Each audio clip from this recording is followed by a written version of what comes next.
तो पानी पिलाएंगे। सभापति महोदय के साथ मैं माने प्रसिद्ध वैज्ञानिक मुझे टाइम तो कम दिया। कर्नल टॉड ने कहा था कि तीसरा विश्व युद्ध होगा तो पानी को लेकर होगा। अब तीसरे विश्व युद्ध से हिंदुस्तान को बचाने के लिए हमारे यशस्वी प्रधानमंत्री आदरणीय नरेंद्र मोदी जी ने प्रत्येक घर में नल से जल पहुंचाने का जल जीवन मिशन अभियान शुरू किया। अभियान बहुत महत्वपूर्ण था। यहाँ कांग्रेस की सरकार थी, 27,000 करोड़ रुपए मिले, उसमें से 7,000 करोड़ ही मात्र खर्च कर पाए, 20,000 करोड़ रुपए उसमें बचत हुए। हमारे यहाँ भी विधानसभा क्षेत्र शेरगढ़, बाड़मेर, जैसलमेर दोनों की धरती है, हम ढाणियों में निवास करते हैं। वहाँ पर पूर्व मुख्यमंत्री आदरणीय वसुंधरा जी ने विधानसभा में क्षेत्र में घोषणा करके दो बड़ी बृहद जल प्रदाय योजनाएं, चाबा से देवानिया से चाबा और गगाड़ी से आगोड़ई सियांदा बालेसर की दो RD 134 RD 159.5 योजनाएं बढ़ाई। आधार माना 2001 की जनगणना को और 30 साल के लिए योजना बनी थी, 2030 तक की योजना थी। अब जब जल जीवन मिशन की योजना बनाई गई तो प्रत्येक घर के लिए 35,000 का प्रावधान रखा कि एक ढाणी को जोड़ने के लिए 35,000 रुपये इसमें रखे जाएंगे। उस प्रकार से जब योजना बनी तो सतही जल की योजना बनाई नहीं गई, OTMP विलेज की योजना बनाई, गांव की योजना बनाई। और उस गांव की योजना के अंदर ट्यूबवेल खोदा गया। ट्यूबवेल वहां पानी खारा था, फ्लोराइड था, नाइट्रेट था, और उसी पानी को बड़ा ऊंच जलाशय बनाया गया, 4 दीवारी बनाई गई, पंपिंग स्टेशन बनाया गया, सीडवाल बूस्टर बनाया गया, उसे जोड़ दिया गया। अब इतना सारा जो सिस्टम बना और पैसा कम पड़ा तो पाइपलाइन 70% कम कर दी, 30% पाइप रही, जिससे ढाणियों में पानी पहुंचा नहीं। इस प्रकार की योजना बनाई।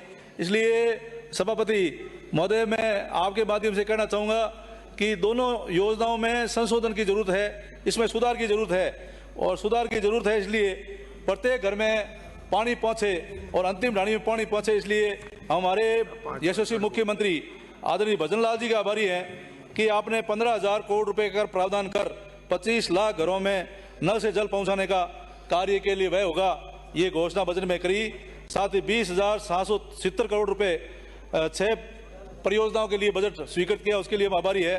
तो हमने हमारे यहाँ वैसे भी जो ढाणियाँ वंचित रह गई और जो राजस्व गांव इस योजना से जुड़ने से वंचित रह गए, उनके लिए फिर से DPR बने, सर्वे हो, और सर्वे और DPR के आधार पर वापस योजना स्वीकृत हो, इसके लिए यहाँ पर योजना बनाकर भिजवाई है। मैं सभापति महोदय आपके माध्यम से मंत्री महोदय से निवेदन करना चाहूँगा कि दोनों योजनाओं के प्रस्ताव आपके पास आए हैं, आपने मुझे पत्र भी भेजा है। उसके अनुसार जो बालेसर की योजना है RD 159, उसमें करीबन 153,90,000 रुपए की प्रस्ताव और ये DPR बन के आई है। मुझे विश्वास है कि इसको आप स्वीकृति देंगे और DPR के आधार पर सर्वे होकर योजना बनेगी और हमारे दौरों में निवास करने वाले ढाणियों के लोगों को पेयजल की सुविधा मिलेगी। साथ ही जो आगोड़ई क्षेत्र है, उस आगोड़ई क्षेत्र में भी एक राइजिंग पाइपलाइन ला करके उस पूरे क्षेत्र को जोड़ने के लिए PUQ bid NIT number NIT number 41/2023 2,470 lakh 59,69,000 की ये पिछले 7 महीने से पेंडिंग है। फाइनेंस विभाग में इसकी अप्रूवल के लिए रुका हुआ है। अगर ये तुरंत स्वीकृत हो जाती है तो काफी इलाके को इससे सुविधा मिलेगी और पानी का समाधान होगा।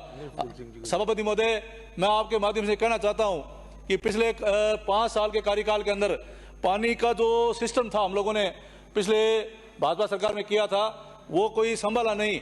जहां हमारे नलकूप थे और नलकूप संचालन हो रहे थे, वो पहले तो ग्राम पंचायतों के माध्यम से, उसके बाद में कांग्रेस सरकार के अंदर वो जनता जल योजनाएं PND जलदा विभाग के माध्यम से हो गई, और उनमें भी हमारे जो MLA साहब थे या उनके जनप्रतिनिधि थे, उनके माध्यम से कुछ नलकूप अपने चहेतों के तो उनकी अनुमति दे दी, लेकिन राजनीतिक और देश भावना से 200 से ज्यादा नलकूप जिनकी अनुमति नहीं मिली, आज भी उनका संचालन हो रहा है, संधारण हो रहा है, लेकिन मानदेय नहीं मिल रहा है।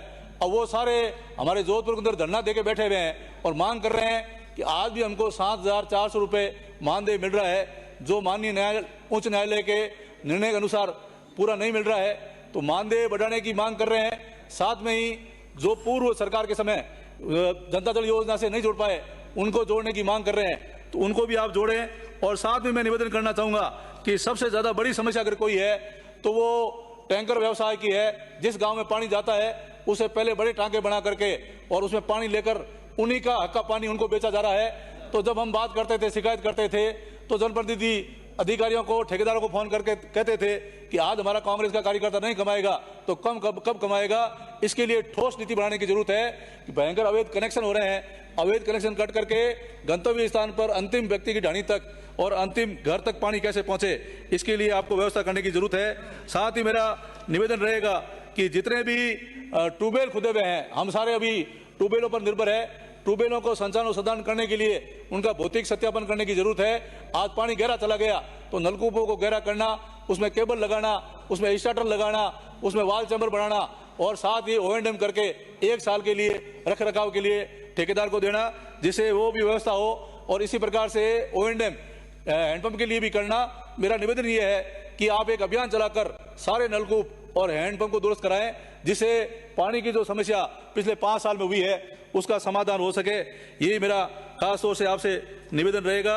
साथ में ही मैं निवेदन ये करना चाहूंगा कि एक जैसे डिस्कॉम के अंदर विजिलेंस प्रणाली है और विजिलेंस है, जहां कहीं भी चोरी होती है वो विजिलेंस की पुलिस जाती है और चोरी को पकड़ती है, तो क्यों नहीं जिला मुख्यालय पर आप थाना स्थापित करें या विभाग में ही एक विजिलेंस की चौकी लगा दें और पुलिस की अनुमति ले लें, जिससे जहां बड़े अवैध हैं और इस प्रकार के जल माफिया हैं, टैंकर माफिया हैं, उनको अवैध पानी जो ले रहे हैं, खेती के लिए पानी ले रहे हैं और पानी पीने के लिए नहीं है, लोग बगीचे लगा रहे हैं और खेती के लिए काम ले रहे हैं, तो उनके ऊपर सख्त कार्रवाई करने की आप करें।